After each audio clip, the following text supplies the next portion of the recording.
Angamashumi amathathu nesishiyagalombili amakhosi amangisi asegcotshwe kule ndawo ngaphandle kuka-Edward wesihlanu ongomunye wabantwana ababili okukholakala ukuthi ke wasocongwa emboshongweni waseLondon eminyakeni eyinkulungwane namakhulu amahlanu edlule kanye no-Edward wesishiyagalombili owalaxaza isihlalo sobukhosi wancamela ukuyothatha ke owesifazane owayehlukanisile emshadweni uWallace Simpson.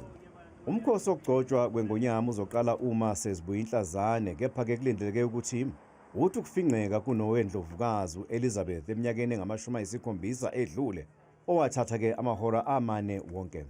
I'm 61, so I don't expect to see another coronation. We've never seen this before. For 70 years, we haven't had such show of Britishness.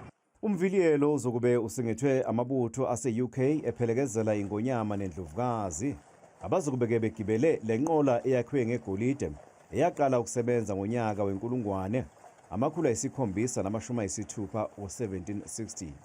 Izokube ihlezi esihlalweni sokugcotshwa esaziwa nge-St Edward esinetshe i-Stone of Destiny bese ithatha isifungo igcotshwe ngumbhishophu weCanterbury umholi womoya webandla lama-Anglican Communion ngamafutha avutshelwe eJerusalem.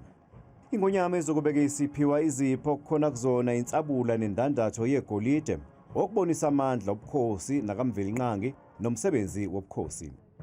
Ziyinkulungwane namakhulu amabili izimenywa zalomkhosi nokuyisibalo esincane kakhulu kunaleso ke sokugcotshwa kwendlovukazi ngo-1973 njengoba ke izimenywa zayizinkulungwane ezisishiyagalombili.